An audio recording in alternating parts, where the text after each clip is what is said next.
Kevin's got headline news coming up next. Family Finance has been serving the people of Guam since 1959, and they'll continue to be there for you in the years to come. Whether you're looking to get a personal loan for that summer vacation or paying off those long overdue bills, Family Finance has got you covered. Apply for a personal loan from $1,000 up to $3,600 by calling Family Finance in Agutya at 475-4545, Upper Tumon at 647-5626, or in Dededo, 633-4473. Family Finance, serving the people of Guam since 1959.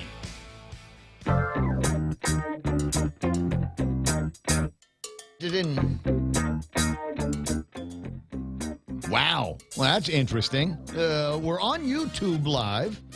That stream has come up. You can also watch us on thepoint.gu. You can watch us at, where's the other place that we're at? The Guam Daily Post website while Kevin Kerrigan's online and see what's happening with the morning show. But for some reason, Facebook has not started in the system. If you're watching on YouTube Live, you might lose the stream once or twice as I try to reestablish connection with Facebook. It's 8:35 in the morning. 888-825-888-TALK. But right now it's time for headlines from the Guam Daily Post. Here is Kevin Kerrigan. Half a day and good morning, Guam. And the headlines from the Guam Daily Post this morning. Guam Customs Chief Vince Perez has public doing things that are contrary to what the law is telling us to do. Last Friday, in the wake of heavy pressure from business interests whose products were being seized, the governor ordered the release of all the seized CBD products while the Department of Public Health awaits a decision from the U.S. Food and Drug Administration on the legality of the labeling claims made on those products. If the FDA rules that the CBD products are making false claims and violate their regulations, Public Health Director Linda DeNorsi told the briefing on Tuesday that she'll order the products seized again. However, Perez said it'll be a lot harder to seize products that are already on store shelves. Price of regular unleaded gasoline jumping 10 cents a gallon yesterday. It's back up to $4.20 a gallon. Mobil and 76 were first out of the gate yesterday afternoon. Shell followed suit overnight. This increase follows two recent price decreases last month when the cost of a gallon dropped from its 2019 high of $4.35 down to $4.10. This was the eighth change in fuel prices this year. The low for the year was $3.90 back on January 7th. Congressman Michael San Nicolas, along with the master of Chamorro dance, Frank Rabon, and CNMI Congressman Kilili Sablan, laid a wreath at the Tomb of the Unknown Soldier Tuesday afternoon in Arlington, Virginia, commemorating the 75th anniversary of the liberation of Guam from Japanese occupation. The military honors were preceded by Chamorro honors performed by Rabon, who chanted a Chamorro blessing at the tomb for the first time in the history of these ceremonies, said San Nicolas. The wreath was designed by Black Tie Guam, a floral shop in Agana. San Nicolas said Black Tie designed, crafted, and shipped the wreath to Washington for the event at their own cost. For these stories and more, log on to postguam.com or pick up a copy of today's Guam Daily Post. 8:37 in the morning. Yeah, while we're on the subject of news, and I know Kevin didn't have a chance to get this, just came down from GFD. They're responding to the Guam International Airport. They're assisting with the evacuation of staff and customers and with the ventilation of the facility. Evidently, one of the moving walkways there began emitting smoke. They said no fire injuries, but they're out there. So if you see the activity, watch out. Probably going to be some traffic and stuff. Oh, yeah. We'll keep an eye on that. And, in fact, while we're playing a couple of other things, I'll take a look at the traffic gizmo and see if we've already got traffic at either end of the airport beginning to back up. It's 8:38 in the morning. The stream on Facebook is down. The stream on YouTube is up. I'll switch to that so I can see what you've got to say about what I've got to say in the next couple of minutes. It's 8:38 in the morning. That's iConnect time. Go to iConnect and ask about savings on mobile and internet plans for the rest of 2019. Their number is 888-8888. The summer of Jeep, Compass, Cherokee, Wrangler, Cars Plus in Mighty. Your new adventure starts now. Buy the 2019 Motor Trend SUV of the year and get a new Jeep Wrangler Sport for $268 per paycheck. Or get a new Jeep Compass Sport, only $167 per paycheck. Let them hear you coming in the new 2019 Jeep Cherokee. Buy for $205 per paycheck. And get financing as low as 1.99% on all Jeep models. Come see why you'll be kicking it at Cars Plus in Mighty. Driven by you. But I got to tell you all about hanging out at one of my favorite places, and has been for a long time. It's Mescla. Yes, they get the Agania location, the prime location in the downtown Agania area, but a new location that they've opened up out in Tumon at the Grand Plaza Hotel. Call them at 969-2652 and ask them about the incredible Kahlua pork and cabbage. You can also ask about the seafood lau lau, a medley of salmon, shrimp, scallops, and fresh spinach wrapped in tea leaves. Then they steam it up, top it with soy butter sauce, and what kind of starch you like. Visit Mescla in Agania or the new place in Tumon at the Grand Plaza Hotel. The Extra Point with Jerry Roberts of Guam Training. Hi, I'm Jerry Roberts, and every day on The Ray Gibson Show, I get to comment on the incredibly diverse, fun, challenging, sometimes frustrating, often exciting, but always interesting world of work. I hope you'll be there with us. You can find daily transcripts of The Extra Point at guamtraining.com. Tune in every weekday morning at 7:20 for The Extra Point with Jerry Roberts, brought to you by Guahan Insurance Services and First Hawaiian Bank on 93.3 The Point. All right, traffic gizmo time. Let me see if I can pull this up and with specific concentration on what might be happening over at the Guam International Airport. See if traffic is moving any slower. Now, there are regular slowdowns there because there's an intersection at the beginning and the end of it, and those are moving a little bit slower than normal around this time. Traffic getting off that road onto Marine Corps Drive, also a little bit slow at that intersection of 10 and 1. But I don't see anything, what's the word I'm looking for, major traffic-wise at the airport. Still a bit of traffic over at both ends of Harmon Loop Road, 1 and 3 a little bit busy, 1 and 16 over at the Chicken Joy intersection a little bit busy as well. Making your way into the downtown Agania area, downtown Upper Tumon area. Over by Santos Hill, it'll back up. Over by St. John's, it will clear up. By the time you get to Kmart and places like that, you're going to be all right. Traffic into and out of the downtown Agania area looking okay. Same thing up at Navy Hospital and down at Big Navy. Probably where you're watching the slowest traffic on the island right now is inbound traffic from Marine Corps Drive into Navy. 8:41 in the morning. That's right now traffic here on The Point. It's important to have claims process that works for you. At Guahan Insurance Services, we make things simple and convenient. Same door you walk in to purchase your insurance is the same door you open to file your claim. We can't pretend that the car insurance claims process is fun, but we can promise a hassle-free and speedy recovery without any runarounds. For your home, auto, and business insurance, visit us at the Camacho Landmark Center on Marine Corps Drive in Tamuning. Don't forget to like us on Facebook or give us a call at 475-1162 or text 929-SAVE. That's 929-7283.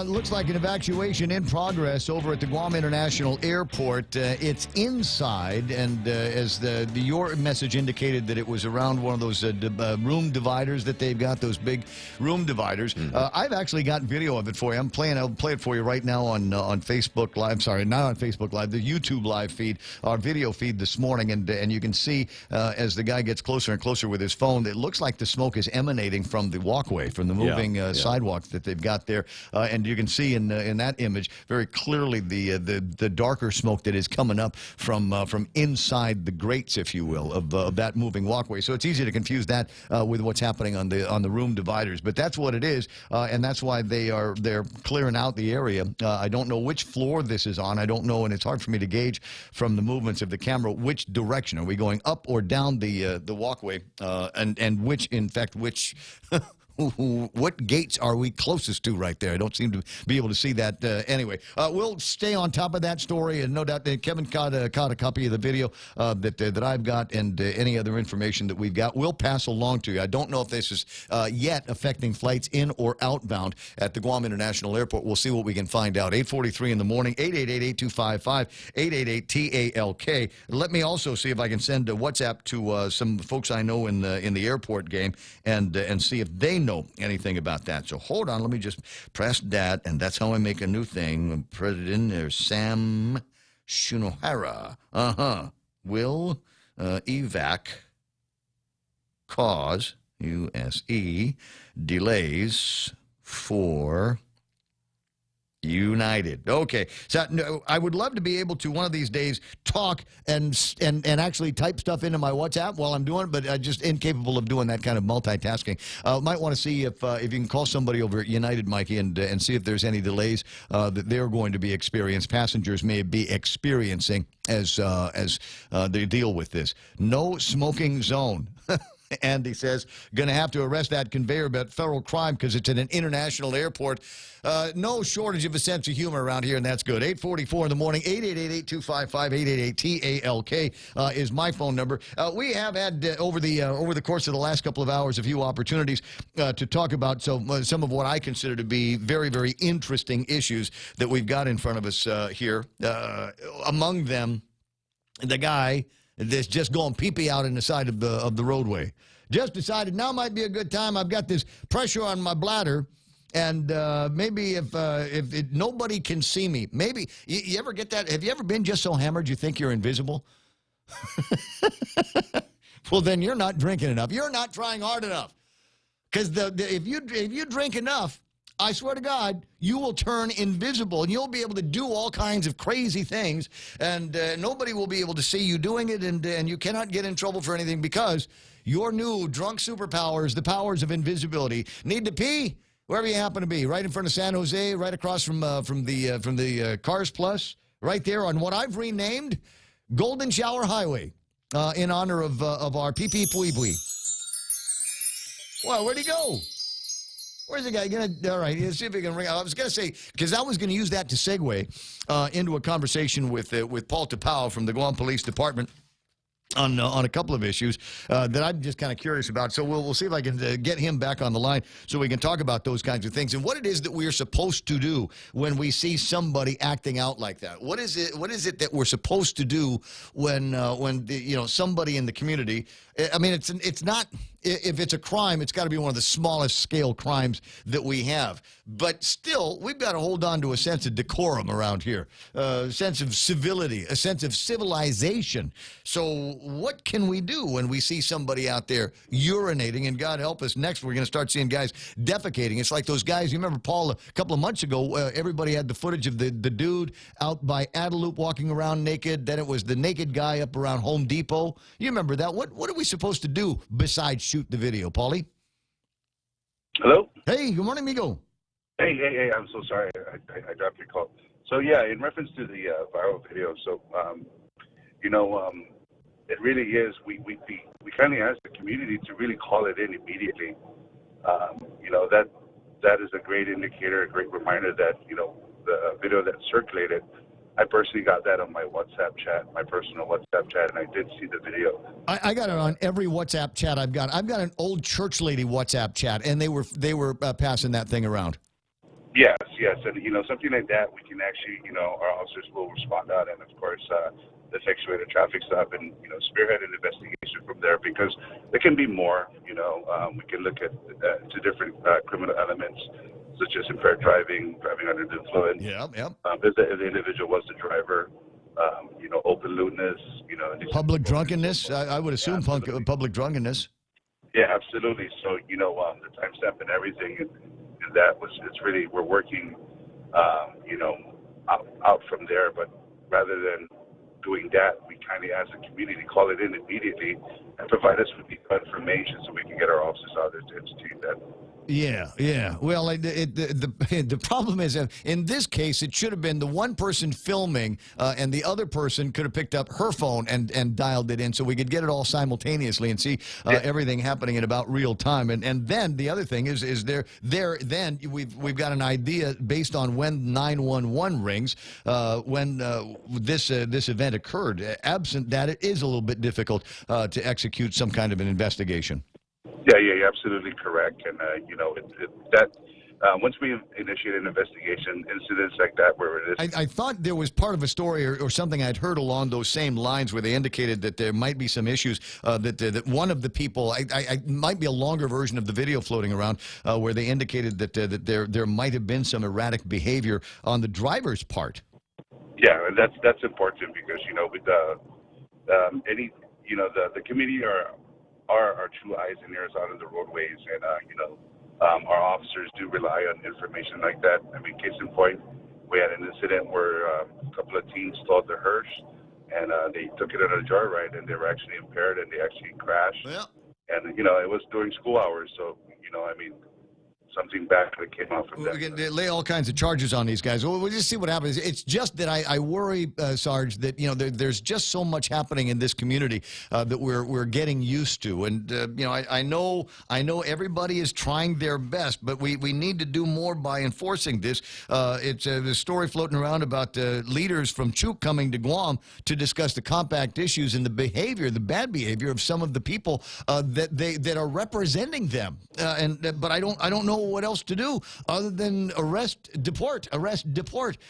Somebody told me, 99% of the time it's the same bunch of guys, but we haven't figured out a way to get those same bunch of guys out of town permanently. Yeah, we hear the concerns of the community. You understand, of course, the frustration and everything, because we have to deal with it in our end too. But aside from that, we at the Guam Police Department's Community Affairs, we are continuing our efforts by reaching out to groups within the community that are moving in the right direction. Case in point, our partners with Micronesian Resource Center. We are just doing the littlest things that really can make an impact in a family. And doing all these outreaches for the past years, we understand now that where our direction needs to go in addressing issues. And we've been getting calls from within the FSM communities about them wanting to assist and help us with our endeavors by assisting us with outreaches, assisting us with how they can educate. And I think grasping this concept, there's a formula where internal combustion can actually set off everything. And if we work with the right people, with some of the outreaches that we have planned, I think we can target the audience and target the people that do need to understand the information and do need the information that, hey, you screw up, this is what's going to happen. Yeah, well, but there doesn't seem to be enough of this is what's going to happen. We don't have enough, and I don't believe that this administration has deported anybody since they've taken the oath of office. I think that needs to be put back into our arsenal of dealing with individuals like this. Paulie, are you still there? Yes, I am. Sir. All right, last question. I wanted to ask about the uniforms, but just if the tactical deals work out, let me know where I can buy my pants so I can use those tactical pants for hiking. But the other one was last week when we were talking, you said by Friday last we'd have an answer on the investigation on who it was, which staffer at Southern High was responsible for bringing a gun to the campus, and what's the disposition on that case? Okay. I did mention that, and I'll bring it up tonight that the case was actually forwarded to the Attorney General's office, and again, with this being forwarded, we are seeking the attorney to hopefully indict the individual. Now, unfortunately, we didn't make an arrest on the individual that brought the gun. That's why we're forwarding it to the office of the Attorney General for possible indictment. And in line with the due process and everything, until an arrest has been effectuated either by the issuing of a superseding indictment relative to this case, we can go ahead and make public arrest of the individual that brought the firearm. But rest assured, all reports that were generated by the Guam Police Department have been turned over now to the office of the Attorney General. Can I get copies of that report? Until it becomes public record. Once an arrest is made, it should become public record, or an indictment, a superseding indictment is made. It should become public record. So why has there not been an arrest? There's some issues that we thought that the Attorney Generals might look into. So it's on their side of the table now, and they can easily effectuate, or they can easily move forward with a superseding indictment. Based on the full totality of the circumstances of the case. Not to really disclose too much of the information, because this is still within the judiciary process until we get the conviction, until the indictment is set forth. Should an indictment be brought forward, until a conviction comes forward, we can further elaborate on the case. So as far as the police department is concerned, their investigation is over, but it is still sealed pending an indictment or charges, yes. Allegations that would be made now by the Attorney General's office, not the police department. Yes, that is correct. And, moving forward with that, we continue to work closely with the Department of Education, and of course the Office of the Attorney General, in bringing closure to this. So again, once should an indictment be brought forth by the Attorney General's office and arrest be made, and move forward to the judiciary side regarding their conviction, that's when we can actually identify the individual that was involved with this case. Yeah. So, but until then, we don't get to hear anything about it. And if the Attorney General's office decides that they don't want to take on this case for whatever reason, we'll never know who it was that brought a gun to the school. Yeah, we still have to protect the rights to due process. Everybody has to have that right to fair due process. Well, I'm going to start bringing guns to school. I'm serious. I mean, it sounds like if you're a somebody in this town, the laws don't apply to you. So we've got, if there's not going to be any kind of enforcement, if there's not going to be an arrest made, and if it's at the determination of the Attorney General's office whether or not a crime has been committed, I'll give you a hint: a crime was committed. Then I ought to be able to get away with it. Yeah, I mean, it is where we put it with closing the case and forwarding all pertinent information to the Office of the Attorney General. They can move forward with the superseding indictment with this case and bring it to trial. So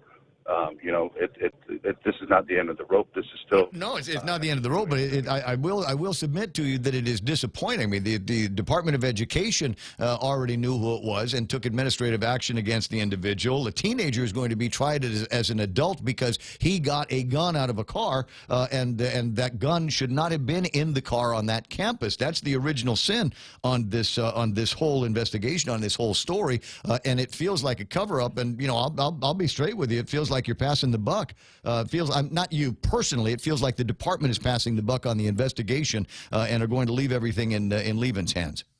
Yeah, well, we'll follow the course and the direction of the Office of the Attorney General relative to this case, and we'll continue to support and towards their endeavor relative to the investigation, and of course work closely with DOE. Yeah. Well, I appreciate the line, but again, sorely unsatisfied with the disposition at this point. Now we'll see if we can get the folks over at the Attorney General's office, and they're really good at not returning calls to give us what their thoughts on this are, and how it's possible that 3 months after the fact they're going to try for an indictment. Yep. So we'll just wait for the their move again with any possible indictment that should come down from them. I got you. A couple of minutes before 9 o'clock in the morning. Anything that you need the listeners to know about as far as liberation prep and activities? Yes, absolutely. Thank you for the opportunity for allowing me. Well, you've been hard to get a hold of these days, so I want to make sure I take advantage of the time. I appreciate that. It really, a lot of the constituents out there who, they're pretty much signature in understanding the camping rules and everything, the parade.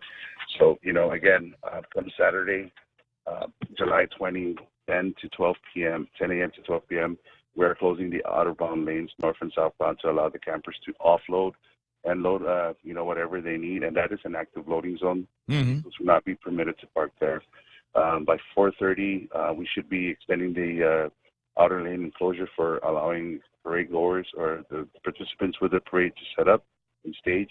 By 5 to 6 o'clock, our traffic control points will be manned, and the roads will be completely shut down from Route 1 to intersection of Route 1 and 8 towards the intersection of Route 1 and 6 out of loop. And in the duration of the parade, 12 o'clock in the same afternoon, they're also going to be opening the carnival grounds. Now, right after the parade, we are going to set up traffic control points for crosswalks at the District Court of Guam, Mm-hmm. Aspinall Avenue, and Chamorro Village to allow parade goers to actually attend the carnival. Come 4 or 5 o'clock, we're going to wait for the roads to be cleaned up by, the assisting agencies that are helping with the parade.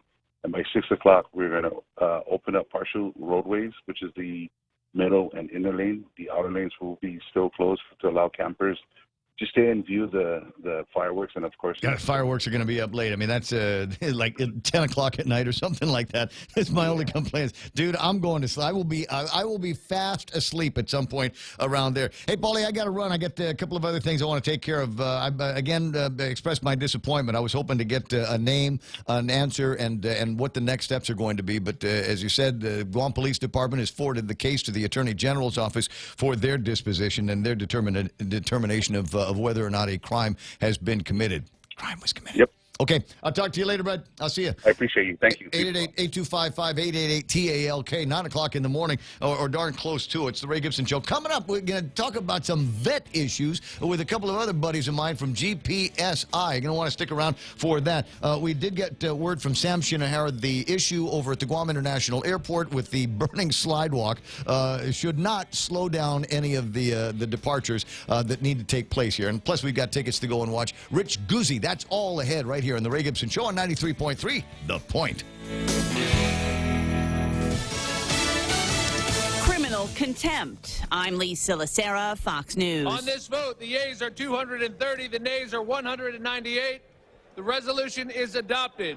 The House voting to hold Attorney General William Barr and Commerce Secretary Wilbur Ross in contempt. This comes after the House says they didn't provide documents related to the 2020 Census citizenship question. Secretary Ross dismissed the move as nothing more than political theater.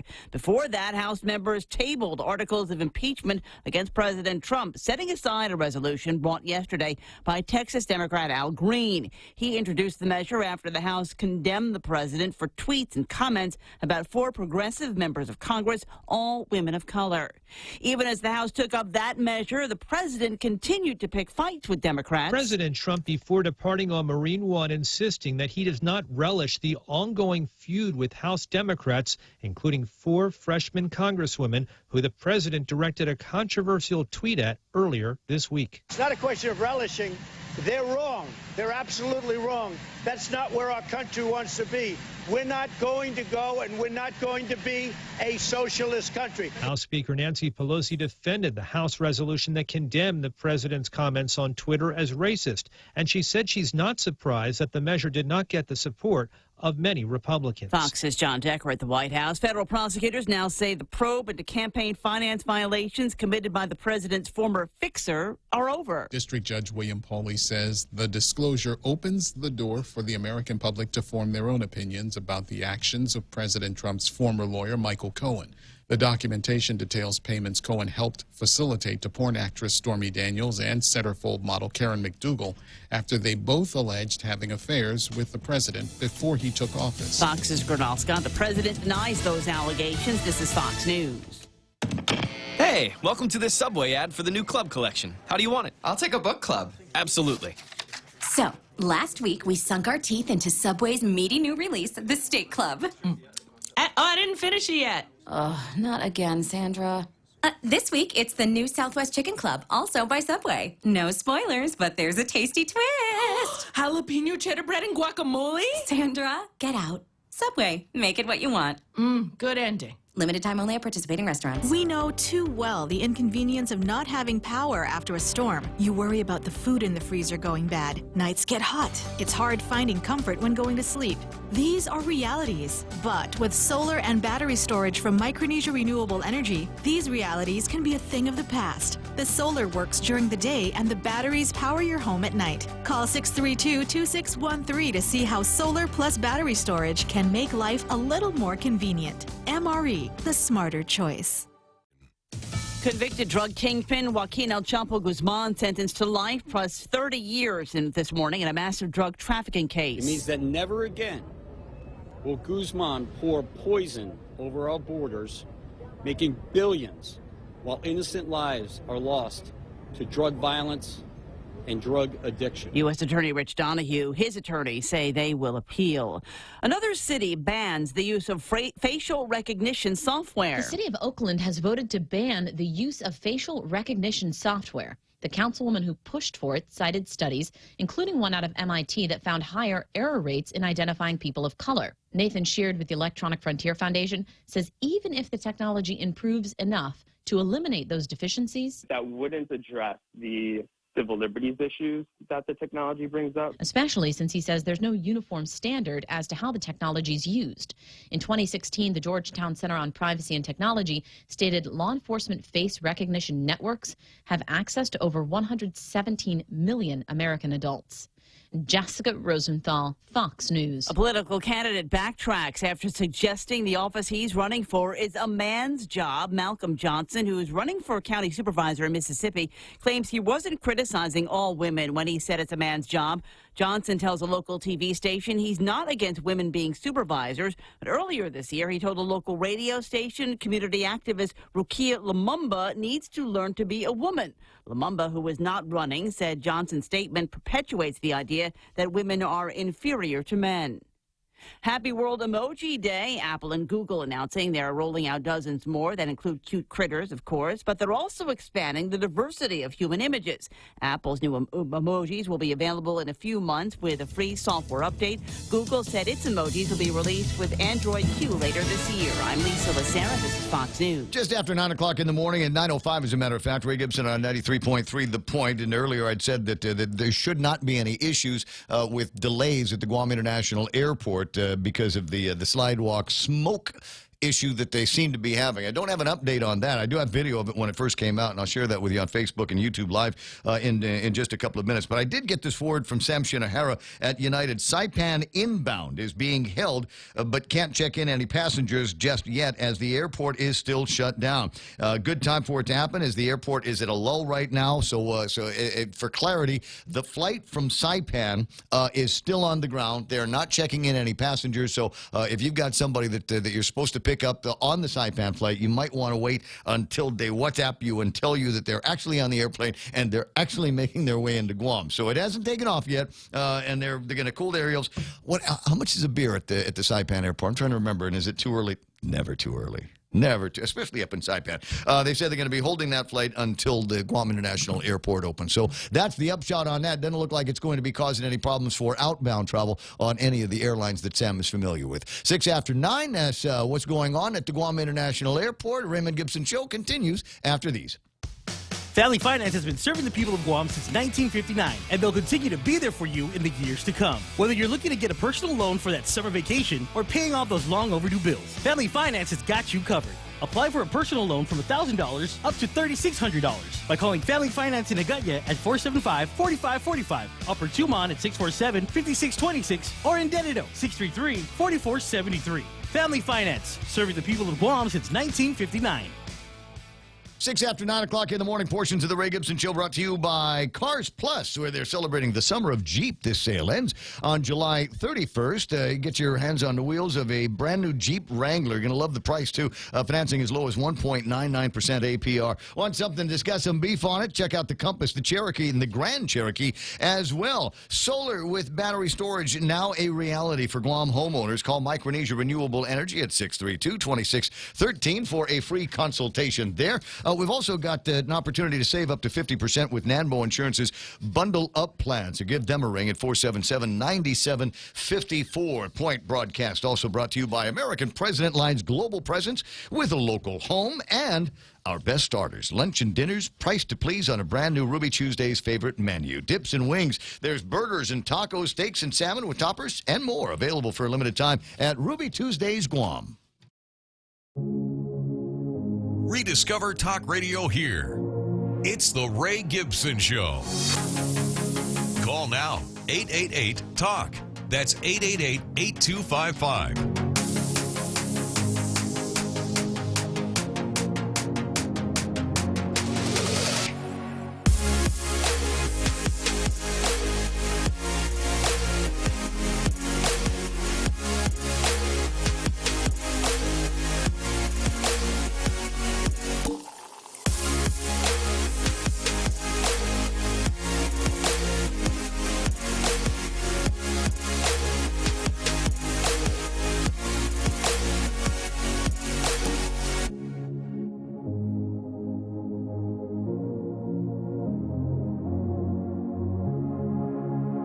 8 after 9, a little bit of a setup in the studio. We've got it's an interesting batch of people that are in the room right now, and I'm saying this because they all look like people I'm born and raised with, but they don't live here on Guam. They're Chamorros, but they're Chamorros from all kinds of different places, and an opportunity this morning to talk about opportunities that this group of veterans are going to be bringing veterans on Guam. I think I've got that right. I wasn't able to get the entire briefing. We were working on it, but there was a block party going on behind us when I was talking with the other dude from GPSI. But as I said, a big crowd in the studio this morning. So I'm just going to go around the room and get some names, even though you have badges on, and I hope the cameras are able to pick up everybody. Your name is? Anusi Lou Barrett, Tato Maryland, from Maryland. From Maryland? No, yes. You're not. You're from here. Where are you from? Guam, Jonya. From Jonya. Yeah, Balahaja. And as we say, Jonya rules. Jonya rules. And I know that Balahaja territory that you've got up there with with the most incredible views. That's nice. Yeah. And you are? I'm Norma Jeter. I'm also from Jonya, Guam. Oh, great to have you here. Yeah. Go ahead. Villanueva is my maiden name. Okay, and where in the States are you living at? I live in Maryland. In Maryland. Okay, so you said you were Washington. Okay, both of you in Maryland. And so you've come the farthest. Or Florida. Among those that come to Florida. Okay, and then you are the founder. This is Cell? Yes. What's your last name? Aggie. Aggie, okay, and from living in Florida now, but originally from? Agate. From Agate Town. The best town. Agate also rules? Agate rules. Sometimes. Governors, when Jonya is taking the day off, Agate can rule. I was going to say the governor's chief of staff, Tony Babauta, is from Agate. And I'm sure you know his dad and Anthony and mom as well, right? From back in the old days? Yes, we'll maybe I don't know their name, but I know their face. I see Roland Kambadu? Yes, formerly from Talavofo, God's Country. God's Country, Biba San Miguel. Right? See, now we have to know all of the slogans and all of the patron saints in order to do interviews. I got Roland Taitano is here as well. Right, from Dedadu, where America's day begins. And Roy Leon Guerrero. Roy Leon Guerrero, also from Dedadu, and Familia Dicta. Okay, so I've got the northern guys over here, and I got the southern ladies over here. All right. I think I've got everybody is all accounted for in the studio. So as I said, the original setup for this, and they said the guys from GPSI want to come in. And I'm going, oh, okay. Well, they're old friends of mine, and have been since I've started running around with them when we were doing the military buildup. And these guys said, you know what, we want to come back to Guam. We've built up a family, we built up a network, the relationships here in the States, and we want to do something for the military buildup on Guam. And so they came out and put Gypsy together all of those years ago. But it's an interesting kind of genealogy in the organization. Veterans for sure, and I think we get to tick off the veteran-owned business when we're doing federal acquisitions and things like that. But certainly the management of the organization made up of veterans, and there is a network now. I didn't realize this, of Chamorro veterans. And Sal, you put this group together. Tell me a little bit about the history. Well, for a long time, we have probably the same number of veterans, some more veterans in the mainland than here. And like everything else in the mainland, most people, minority, Asians, African Americans, Hispanics, they get together, they form an organization, nonprofit. And they have a lot of leverage and power by doing so. And they were able to convince and apply some of those principles in getting more recognition, money, material things from the federal government. Yes. And that's what we're trying to do, although we're probably the smallest group in the entire United States. But the smallest group in the entire United States, but where it comes to veterans issues, and certainly veterans issues here on Guam, and not just on Guam, we've got to think about our relatives up in Saipan as well, as others that serve from around the Pacific community. Unfortunately, out here, Guam, Rototinian, Saipan, the Marshall Islands, etc., all of these places, we don't have that kind of representation in Washington, D.C. that you American voters have. You got it. And that's can confirm. That's the way it works here, is we can go and send Madeline Berdalio and Mike St. Nicholas to knock on doors all day and all night, but the fact is they're minor representation, except when we start talking about people that are from states like Maryland and states like California and states, like Texas, Washington, where we've got numerous people in the House and the Senate that can help carry the water for us. So it's important that this coalition, if you will, gets put together. Good job on you. Thank you. How many? I have to share the success. Also, yeah, because these people are the ones that made it happen. I organized it, but man, they came through with flying colors. I think it's fantastic. Someone is in the West Coast, East Coast, all over the place. So we finally got this knockdown. And the only thing that I want to, this is the most important thing that I'm going to make. There's no way that we're going to have the power and the prestige of being a group of Pacific Islanders in America until we start getting together, sharing ideas, and making sure that our words are heard in Washington, D.C. And that is a very difficult thing because getting Guamanians all over the 50 states to talk and support a common ground is not an easy thing, but we're doing it. Well, it seems to me we've got some of the regions represented here, Florida and Washington. And the reason that we're successful is because some of the best people in California, there's California, Nevada, I'm from Florida.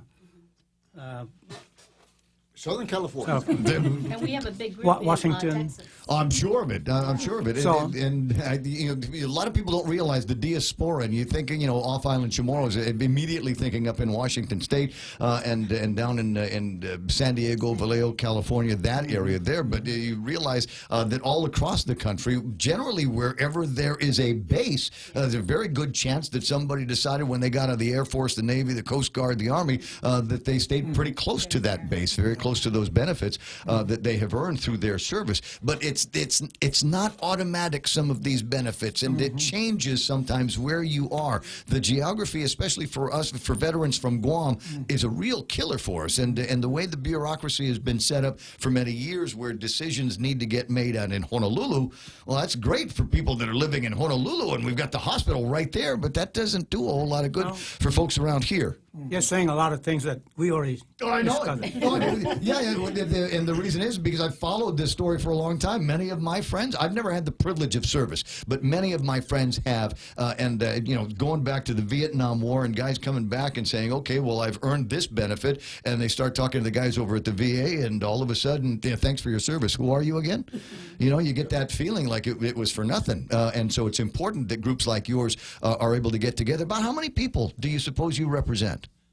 In the stateside.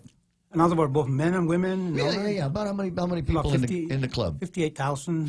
58,000. That's all Chamorros? Yeah.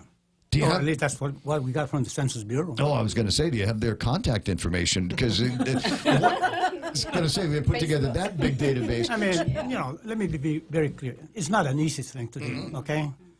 The Asians, Hispanics, African American, you know that they're very, very, first of all, there are millions of them, and they're united, that they know how to lobby Congress. And voting for your congressman is one of the most important power that you have as a citizen. Agree. If Chamorros continue to be on the outside, we are now moving in there, and we need to expand and understand about lobbying. We need to understand how we can deal with a congressional representative because we can vote. You guys here can't. Correct. We're going to do what we can over there to ensure that Guam is going to get the kind of representation in Washington, D.C. And I'm telling you, it's not going to be the easiest thing, but we are going to do what we can. And another thing that I want to... More power to you. Yeah. And another thing that you understand is you can see, as you mentioned, Hawaii has the hospital. If you're sick here in Guam, you have to go to Hawaii. Why don't you have a hospital here? Yeah. Because we don't have the boys. Anyway, the senator from Hawaii, just tell everybody that that hospital is going to be there, and it's done. All of a sudden, it pops up, right? Painted pink. How the hell can we do something like that? Interesting questions, and again, questions that we've tried to resolve here on Guam, working with our delegates and things like that. But again, it comes down to having the power of a lobby in the states that can vote for representation in the House, in the Senate, and force the issues to them, saying, "Look, we're Chamorros, but we're voters in your states, and we want you to advocate for us on these measures that will be of benefit to our brothers and sisters on Guam and in the Mariana Islands." Oh, God. You're saying everything that we're saying. Because, like I said, it's not my first dance here. I've been, but the wrinkle here is that we've got people from off island that can do this. We've always tried to do it ourselves. And if you were a veteran on Guam, do you know how many benefits that you get? I mean, don't have to stand in line at the Department of Revenue and Taxation. We got free driver's license. We got free license plates for you. You know, I mean, and all of these things. And the idea at the time, and it still looks good on paper, the idea is if we can demonstrate how many veterans there are living here on Guam, I don't have, never mind Chamorro veterans, I mean just veterans living here on Guam, the more noise we ought to be able to make with the federal authorities. And we might have 25, 30,000, 50,000 people on Guam that have had the privilege of service and have worn the uniform. But Guam doesn't vote for congressmen, for senators. We don't get to vote for the president. We are the farthest away from Washington. We don't have a vote in Washington. Yeah. Our people are not really that, actively involved in. It's hard to do from here. So we got a big thing ahead of us. I'm digging the conversation. Hope everybody else is as well. 888-8255-888-TALK. What are some of the things that you are advocating for? I mean, if all of a sudden, the phone rang and it was your state senator called back and said, you know what, I would like to know a little bit more about some of the things you want me to do for you as your representative in the Senate. What are you asking for, guys? Well, there are several things. One of course, is the idea of getting a hospital built here, adequately staffed, to take care of the veterans here and to cut that risk of having to take the long distance travel to Honolulu. It's going to be a big hospital. Right. That's going to have to be a big hospital. There are so many things that we need to worry about. I mean, you've got urgent care, you've got long-term rehabilitation, you've got individuals, and we've had a long war out in the Middle East now, and we've got guys that are coming back with mental health issues, PTSD, and things like that. So this is going to have to be a multidisciplinary facility. But go on. Yeah, and you're absolutely correct. That's exactly what we need to do. The problem that we have, obviously, to your point, is we just don't have the voting power. We need numbers, and in order for us to represent those numbers, we need members to join. So in addition to us coming here to join in the celebration of the liberation, we also come here to introduce the organization to the Chamorro veterans here and to get them to join us so that we have those numbers that you're talking about. When you look at our population here in Guam, what are we at? About 166,000. And if you did the historical review of how many men at the time, and well, at first it was men that joined the military. You're talking about every other boy went into uniform. Yeah. Right? And then eventually when the women started to proliferate the military, then every other man, every other woman became a soldier. So it's very easy to get to a number that's going to be substantial for us to show and use to get to our senators and representatives back in the states and say, look, we are your constituency. We represent X number of members, and that to them, to your point, represents votes, whether they get the votes or not.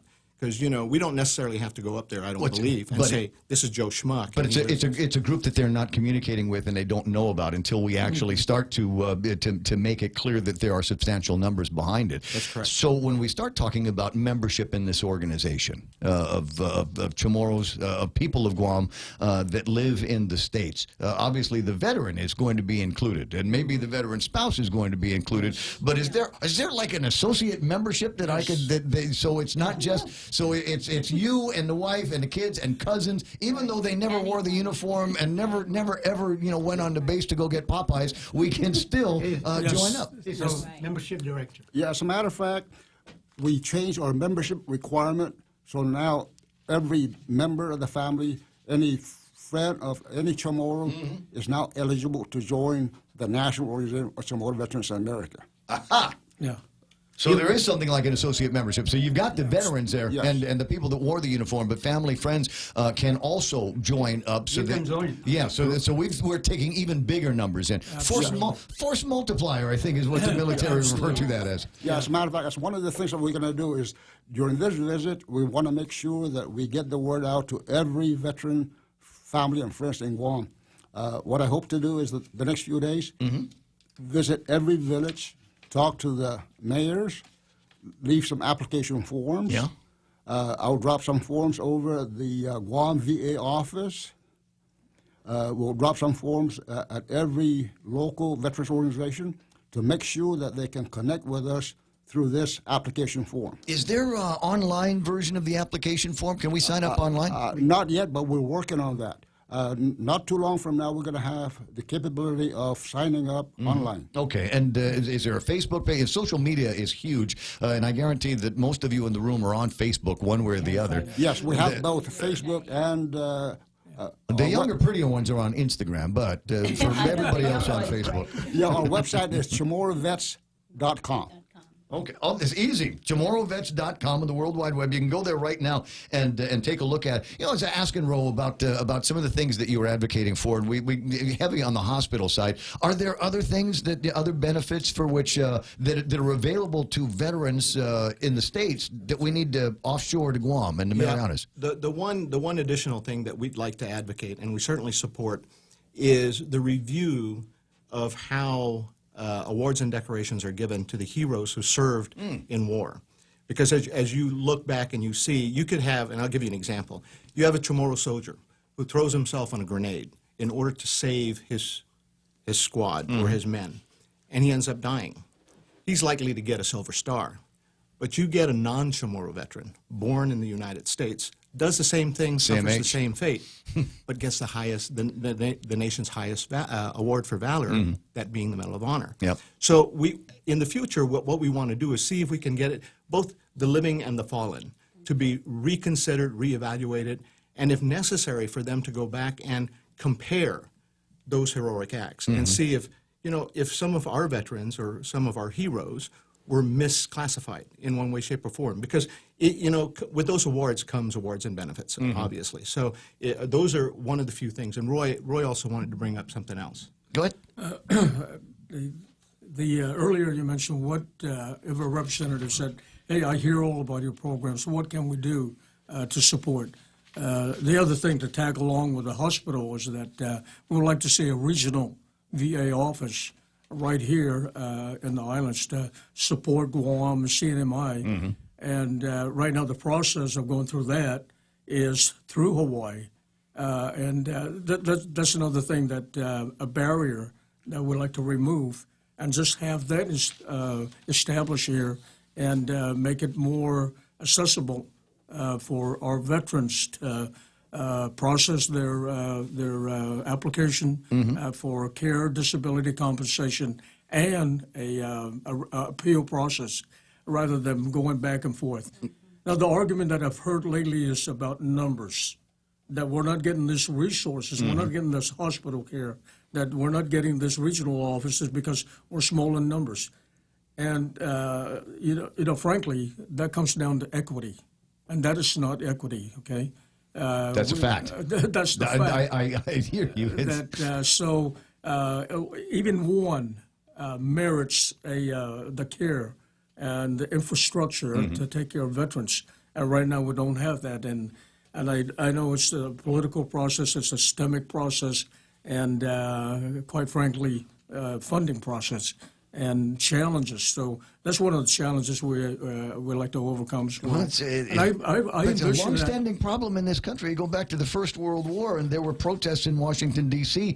from World War I veterans that felt like they had not been treated adequately for the service that they provided to the country, and certainly one of the bloodiest wars that the United States had participated in until then. And so it has only incrementally gotten better, and I think a lot of it comes from people being able to to organize themselves to put together substantial numbers so that they cannot be ignored in Washington D.C. And now the same thing has to happen for all of us out here. There's a couple of great documentaries that talk about service that's been provided to the country from people not of American descent, just people that live out in the Federated States of Micronesia, and they serve. They get to wear the uniform and they go back. And if you think it's a hard time getting your benefits from Guam, can you imagine what it's like out in the other islands of Pohnpei and Chuuk and places like that? It really is that much more difficult.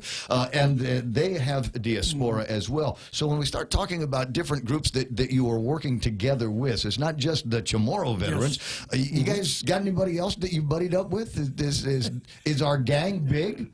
Well, you know what we've done is I'm also a member of the Veterans of Foreign Wars, and we are we're trying to connect with them, and I've sent a letter to their legislative director out there to see if they can assist us in using their 1.5 million membership as a lobbying point to try to help the establishment of a hospital here in Guam.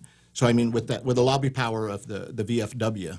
And I'm working with our local post and our national headquarters office to see if we can get them to join and kind of help us. Saturday's a hell of a party at the VFW. I just tell you that right now. the Jigo boys will know this, and they'll know you when you walk in. 928. I'm getting a couple of comments from vets on the line that are listening right now.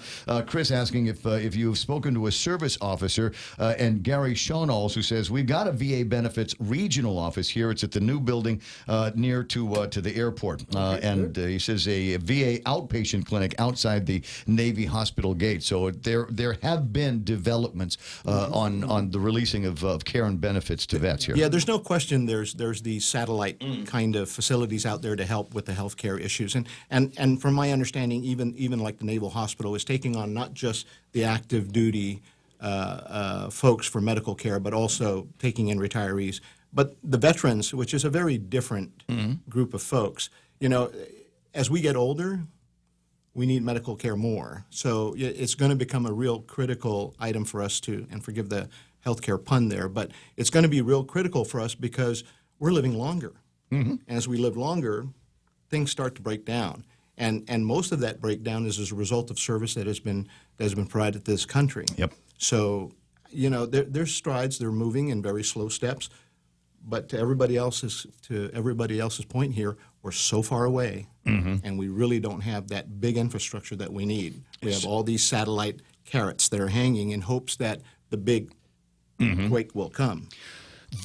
Again, going back over the theory behind all of this, and it is so basic and so easy to understand. It's like, why haven't we done this before? There's so many Chamorros, veterans that live in the States and have the opportunity to vote for their representatives to carry our message to Washington. If we can get all of the veterans that live in the States to speak with one voice to all of the different state representatives that go to Washington, D.C., the problems all of a sudden seem a whole lot smaller, because that's how people get elected, and they pay attention to numbers, and they'll pay attention to the numbers of vets in their states, not just Chamorros, but the number of vets in their states that are going to be asking for things. And we start asking for things that we want specifically on Guam, I think that's going to be fantastic. I think, you know, at some point, the only other questions that we've got to ask is, where do you want the hospital? What color do you want it to be? And who are we naming it after? We should be at that point before too much longer, right? Yeah. That's the theory. ChamorroVets.com on the World Wide Web. You've got all kinds of paper in front of you. What else do we have in here that we haven't touched on, that I haven't asked about? Well, actually, these are papers that are going to help us answer some of your questions, whatever questions you have. We have prepared to go and make presentations to, like the conference that's going on now with the Veterans Health Conference, which is being conducted today over at the Guam Community College. Had no idea. Yeah, and we're going to go out and we're going to go support the effort, and we're going to hopefully say a few words. And also, we're here obviously to help celebrate the 75th anniversary, and hopefully to meet with veterans across Guam so that up and down Marine Corps Drive, you will find them all. And if you've got something on you that identifies you as a veteran, build in some extra time because you're going to be spending a lot of time underneath the palapalas and the huts. I want to say last year our tent was right next to a bunch of I want to say Vietnam veterans, and it was a crazy time. Trust me, my hand was never empty. There was always something cold in one hand and a plate in the other. So the Guam hospital, you have not lost the Guam hospitality at all. 888-825-5888-TALK. I got Tom on the line, so I'm going to ask Ro, if you would there's a pair of headphones on over there. If you put those on, you'll be able to hear Tom. He's got a question for you before we break away into anything else. Yep, don't worry about it. It'll make your hair nice. Good morning, Tom. Hey, how you doing? I'm doing okay. I got Liberation Weekend in front of me, and I'm not working Monday. It could not be better. I'm sleeping in, bro. I just got a quick question for your honorable guest there, any one of them. You all are better researchers than I am, and I know you can find more information, but if at all possible, can you find those civilians, especially the teenager that took upon themselves to man the machine gun when the Japanese are coming into Guam, and two civilians, one a teenager, manned the machine gun and took over the machine gun to try to prevent the Japanese from reaching Agana, because the militia that were manning the machine guns already got killed in action. And I don't know who they are, but they are some more civilians. They're not even in the militia. And it would be good to honor those people. And also those two gentlemen that were bayoneted to death when they refused to lower down the Old Glory, the American flag. They were bayoneted to death by the Japanese soldiers. Faison John Blas. Do you want me to go find him? I'll find him and I'll bring those stories up to him. All right, and there's one more thing that I could ask you guys to do is find out who that Chamorro is that was a member of the military group that's heading to Saigon in the 1960s, and that airplane, the Lockheed airplane that was blown up in the sky, and it never reached Saigon. It left the Clark Air Base, Philippines, heading to Saigon, and it never made it there. And there's a Chamorro in that a group that died in that airplane explosion over the Pacific. Interesting. We ought to honor those that Chamorro there, put their names on your plaque or whatever. Good plan. Tom, I appreciate your time here this morning. We'll talk again a little bit later on, and I'll have you on with Tall Tales with Bob Klitsky on as well. I don't know that you guys have a research branch in the National Association of Chamorro Warriors. It's a work in progress. You don't have anything like that. Well, that's maybe something that because one of the things that you were talking about, Roy, is the idea that there are a number of veterans here who have received the accolades and a nod for their heroism, but maybe because their skin wasn't the right color. Maybe maybe things weren't moving. Maybe they weren't recognized appropriately for whatever reason. There are others. And I mentioned John Blas's name, Sergeant Major John Blas. I think everybody around here either knows him or is familiar with him. Over the years, he's conducted a great amount of research, and one of the guys that helped provide some closure for the families of the guys that were killed out in Seguin just before the end of the war. But anyway, so he's done it. Number one, he's done a ton of research on questions that Tom is asking, and number two, he is one of these guys. After I want to say 40 years or something like that, he'd served in Korea and had earned a hero's welcome, but he was only recently been given the honors. And I want to say there was a little ceremony, and he was kind of embarrassed by the whole thing. He's like, oh, shucks, I forgot all about that. That's just one small part of my service. But he's one of my favorite, no kidding, heroes. And I was glad to see that he had finally gotten the recognition that he deserved for the heroism that he displayed under fire. Is it Congressional Medal of Honor stuff? I don't know. I don't write the criteria for that. But there are guys like that out here. And apparently there is a program where they are getting some reviews in those cases. But it would be something fantastic to get a hospital out here. Chris Chip is a guy I want you to look for. If you're going over to GCC, Chris Chip, older American fellow, handsome like all the other Vietnam guys, but he's going to be over at GCC, and he says, come on by and see us. Wonderful. So be on the lookout for him. Guys, thank you very much for coming in. Did I leave anything on the table? Is there anything else super important that we've got to go over? I think there's one last thing, and this really goes back to your caller, and that is we do a thing called the Chetlu Tribute. Okay, where we say a fond and heartfelt goodbye to those that have fallen, and we do that for those that die now and for those that have died in the past and have fallen in the past. So that particular tribute is very heartfelt. It's something that brings tears to everybody's eyes.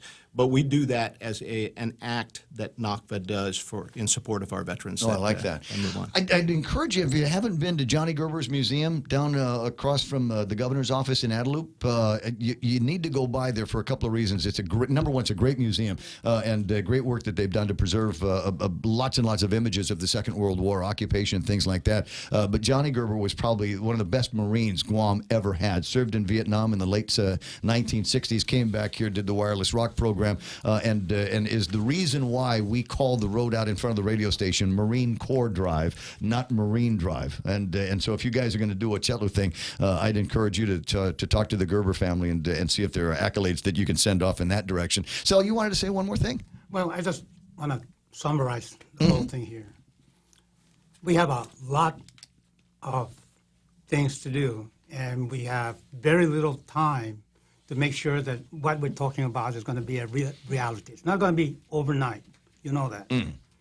We have to educate as much of our people here as well as our people over there. When you have a meeting in California or wherever, and you say, who's your president? I mean, who's your legislature? And they said Marilyn Badai at one time. They don't even know that they have their own legislature representing them in Washington, and that these people vote. And they said that Marilyn Badai is the your state senator is your representative in Washington, D.C. We have a lot of ways to go to educate, motivate, and make sure that the Chamorro in the United States have all the information they needed to be an active advocate of our Chamorro, not only our culture, resources, and the future of Guam.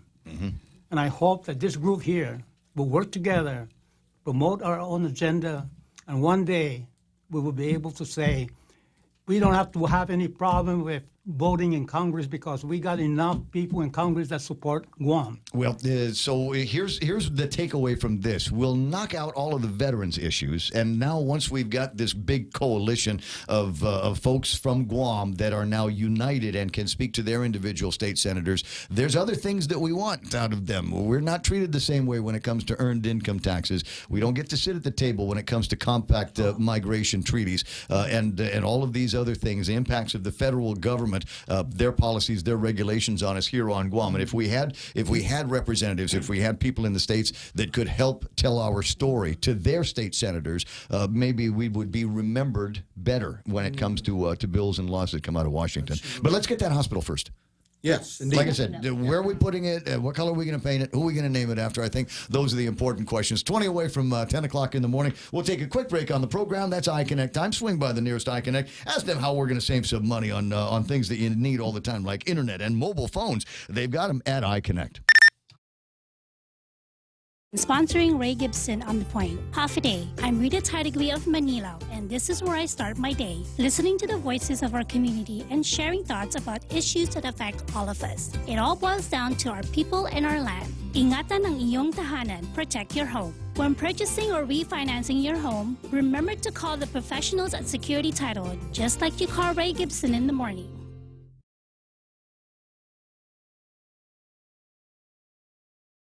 It's important to have claims process that works for you. At Guahan Insurance Services, we make things simple and convenient. Same door you walk in to purchase your insurance is the same door you open to file your claim. We can't pretend that the car insurance claims process is fun, but we can promise a hassle-free and speedy recovery without any runarounds. For your home, auto, and business insurance, visit us at the Camacho Landmark Center on Marine Corps Drive in Tamuning. Don't forget to like us on Facebook or give us a call at 475-1162 or text 929-SAVE. That's 929-7283. Hey, go to Wendy's. Berry Burst chicken salad, chicken sandwich. No. Look, there's chicken all over the place that they've got there. I dig it, but they've got the Berry Burst chicken salad. So you get the salad. That's the start of it, and we'll put all of that stuff down, the green stuff, and then we're going to put some cut up chicken, grilled chicken that they have there. Then strawberries, then blueberries, then feta cheese, and you get to control how much almonds you want. I think they put the almonds separately because of people that have like nut allergies or something like that. But that's what they've got for you waiting at Berry Burst chicken salad at Wendy's. Security Title is honored to join in sponsoring Ray Gibson on the Point. Half a day. I'm Rita Tidegui of Manila, and this is where I start my day, listening to the voices of our community and sharing thoughts about issues that affect all of us. It all boils down to our people and our land. Ingatan ang iyong tahanan. Protect your home. When purchasing or refinancing your home, remember to call the professionals at Security Title, just like you call Ray Gibson in the morning.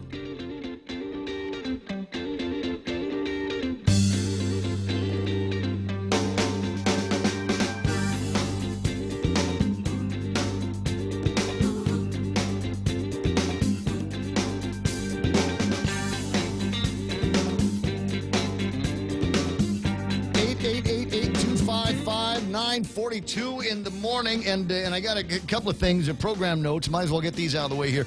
Number one, I'm not going to be here Monday. Mike's not going to be here Monday. Kevin's not going to be here Monday. Jerry Roberts and Blake, they're not going to be here on Monday, and the reason why is because it's the day after Liberation, and it is now a completely recognized choice broadcasting day off. Yeah, actually, I may be here just because I won't be answering the phones or anything, and we won't be on the air. But no. I just thought it would be cool to sit in the producer's booth and drink vodka.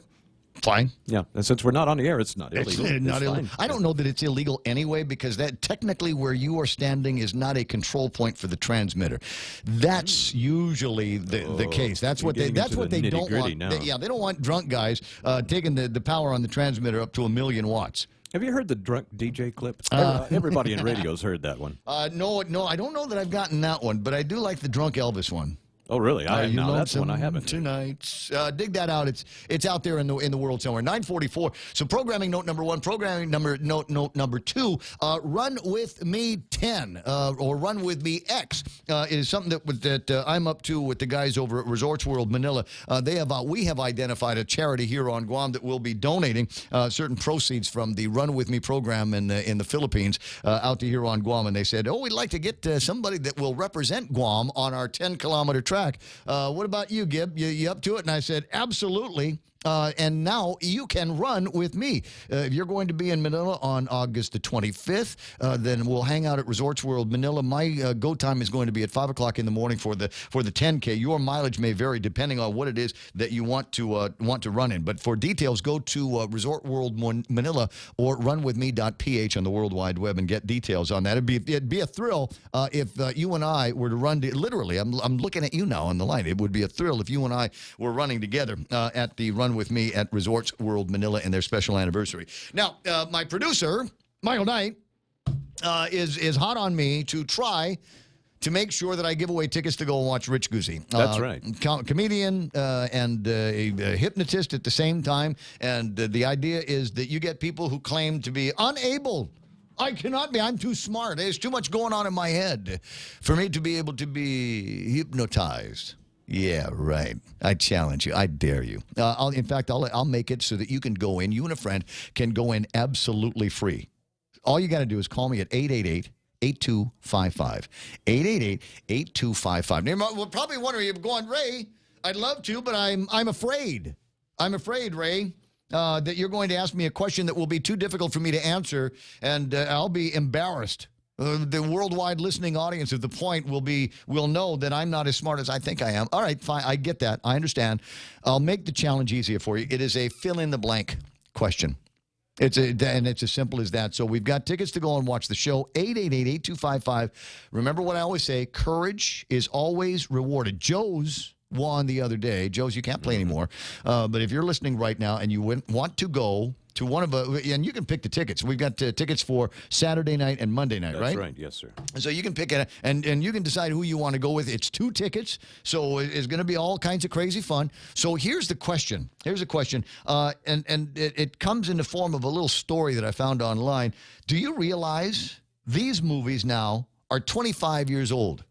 the original Lion King, The Mask, Speed, Angels in the Outfield, The Client, and the great Tom Clancy book-turned-movie, Clear and Present Danger, right? 25 years those movies have been out. Are you feeling old yet? I don't know about you, but I am.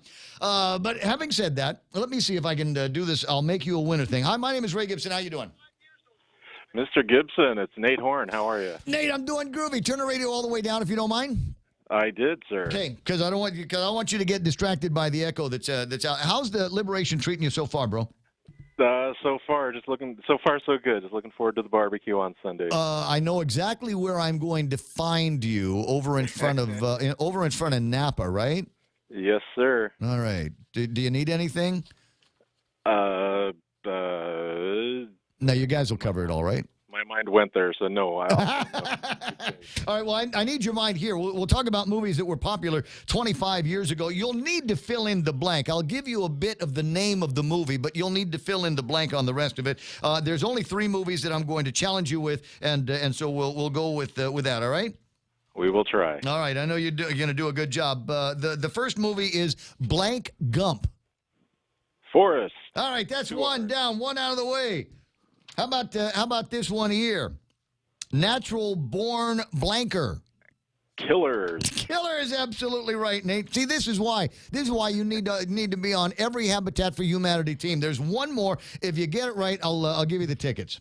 Awesome. All right, 25 years ago, and what a great movie this was. It featured Arnold Schwarzenegger was in the movie, and oh golly, what was her name? And she stripped down to her underwear and did this super exotic dance. You know which one I'm talking about? I know the movie. I'm trying to. Oh, Jamie Lee Curtis. Jamie Lee Curtis. I ought to give it to you just for knowing that when I was blanking out here. And the movie was True Blank. True Lies. Congratulations to you, Nate. Now you and I know each other, but we didn't get together, and I didn't pass along any of these answers to you like that lady from CNN did at the presidential debates. So I'll say you didn't. Yes, I will say you didn't. You're a good man, Nate. I want you to hold on a second. I'm going to try to put you on hold here, and then Mike is going to pick up the phone and say things to you that only winners get to hear. And I'll see you if you're going Saturday night. You'll definitely see me at the get together with Rich Guzzi and Mr. Rios. It'll be fun. 10 away from 10 o'clock in the morning. Yeah, Speed, Lion King. Is it possible Speed, Sandra Bullock, is 25 years old? Lion King, 25 years old. And that's making headlines now because in just a few days, you'll be able to get tickets to go and watch the new version of Lion King. And as I've already joked, I've got friends. I've got friends in low places. But I got my pals, couple, no children yet. And they want to go watch the movie, but they don't want to go by themselves because, they're adults. They want to perpetrate like they got little people in their lives. And so they're going to be looking out for little kids that they can pretend are their nieces and nephews and go hang out and go watch Lion King. Forrest Gump was big. That was 25 years ago, and every runner knows the phrase, "Run, Forrest, run," because we still hear that even though the movie's been around for 2.5 decades. Natural Born Killer, incredible movie. The Mask. And I want to say that was one of the first times that I'd seen the girl in the shows. Angels in the Outfield, True Lies, The Client, and Clear and Present Danger. Wow, incredible times. What you got there, buddy? Somebody else give me something? Oh, that's nice.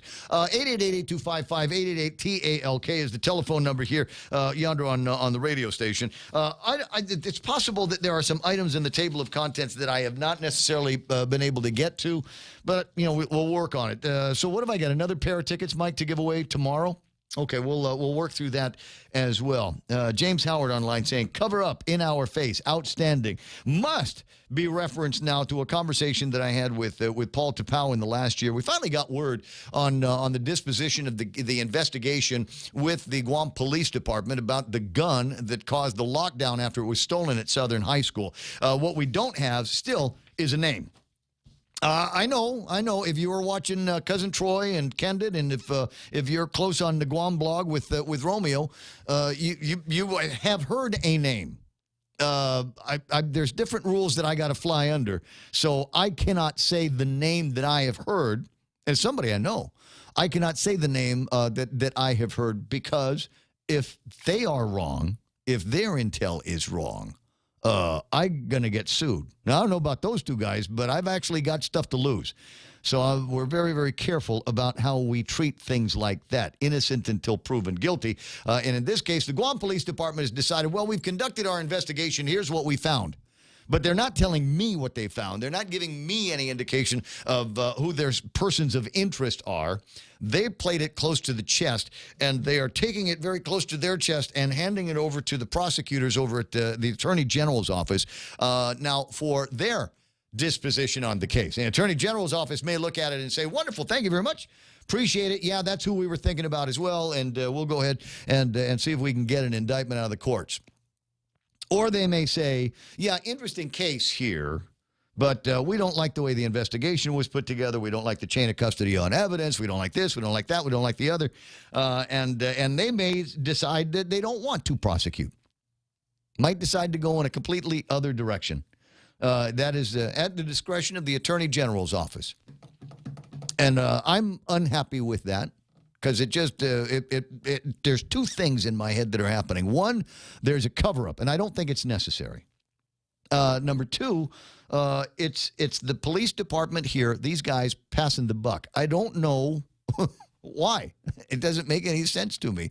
The Department of Education has already taken administrative steps against an individual. There has already been an arrest of a kid who's now going to be tried as an adult. But the guy that brought the gun to school broke the law. We don't get to know about that. And we may never get to know about that if the Attorney General's office decides that they're going to torpedo the case. So that's where we are here. And frankly, as far as I'm concerned, I'm not actually going to do it. But if anybody ever gets busted for bringing a gun to school, I would scream and holler discrimination all over the place. Because there's a clear case of somebody breaking the law here, and it is not being prosecuted so far. And if it never gets prosecuted, we might as well take down every one of those signs that they've got in every one of the schools that says this is a gun-free zone.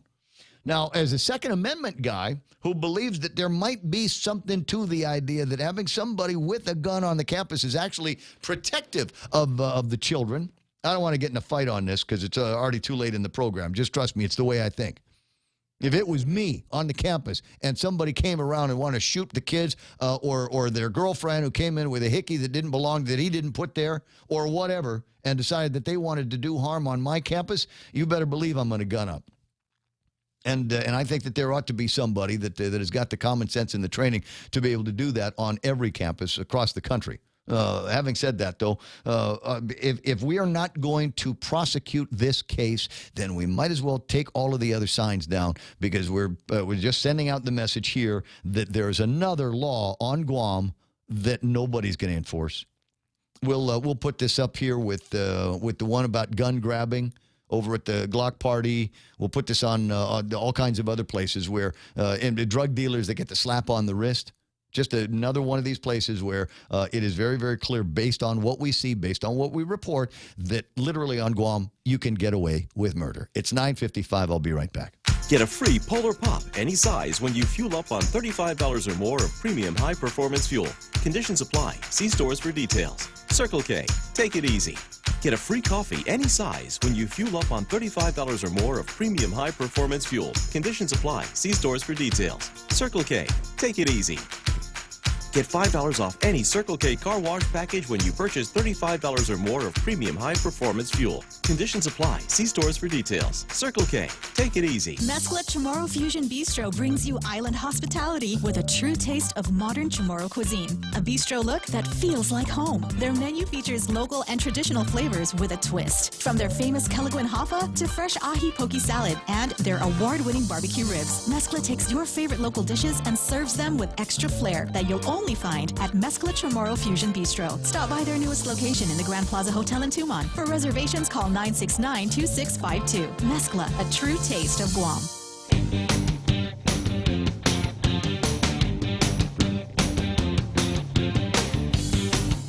So I'm stuck on on something. I'll work on it maybe over the long weekend that we've got in front of us. But we've got this PFAS thing. I was talking with Mayor Hoffman earlier about it this morning, and concerns that they've got. It seemed to have been assuaged by at least the initial meeting that the PFAS that they're talking about in association with Sinahanya, the village, aren't necessarily a problem right now. So just table that. Your water is safe. Go ahead, drink out of the hose if you want to. However, we are in a place here, Ken. We are in a spot where I'm concerned that we don't have a better name. PFAS just doesn't roll off the tongue. It doesn't roll off the tongue, I think, as much as things like terrible tubic might. Well, that one doesn't roll off the tongue very much either. How about the awful agua? What do you think, Ken? I haven't got a better answer than that. And horrible hanum. Or wait, actually, the way we do it here, hanum horrible. There you go. I'm just trying to find a way that we might be able to turn this potentially deadly and cancer-causing subject into something I can make jokes about. Well, that's why you get paid the big bucks. Here, living the dream. 9:57. All right, let's go. What do you want to talk about? Well, I called in on your discussion about the Santa Rita potential school shooter. And the only thing that's going to happen to them, if anything at all, they're going to be issued a parking ticket, just like Tenorio's sister was. Oh, I don't remember that case. Well, Tenorio's sister was dating one of the guards at DOC that got arrested, and then she, I think it was a Micronesia Mall or something, went up to the woman and threatened to kill her unless she did not testify against her boyfriend, and she was arrested and given a parking ticket. Well, I got that feeling that's what we're about ready to do. Is if there is any case taken, it's probably going to end up being nothing, and there's no guarantee that anybody at the Attorney General's office will look at this with. I don't know, the same kind of righteous indignation that I've got. A law was broken, and I don't understand why it's taken 3 months for an investigation to be concluded, no arrest, and maybe something that might happen a little bit later with the Attorney General's office if they decide that they're going to pursue it. But I've got no assurance that the AG's office is going to do anything. Neither do I. That's why starting the 25th and for the next 10 days, we're going to be holding village meetings, and one of the topics is going to be creating through voter initiative a district attorney or a Guam prosecutor that's elected and beholden to the people. Because right now the prosecutor works for the Attorney General, and the Attorney General doesn't appear to have much interest in prosecuting anybody. We need to separate those. Yeah. Well, let's get to work on it. Okay, Bob Klitsky's going to be on the radio at 4. Call him back, would you? It's 10 o'clock in the morning, and that means I get to go. Talk to you later. You know it. We're KUSG Agana. Stand by for Fox News Live. D3. Talking impeachment. I'm Lisa Lacera, Fox News. President Trump with his first public comments after the House tabled articles of impeachment against him this afternoon. We took care of our great vets, including Veterans' Choice and Veterans' Accountability.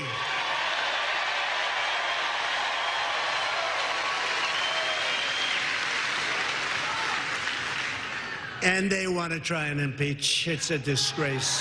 It's a disgrace. President with the comments at a campaign rally in Greenville, North Carolina. The House took up the measure after Texas Democrat Al Green introduced them yesterday after the House voted to condemn the president for comments and tweets he made about 4 freshman congresswomen of color that some considered racist.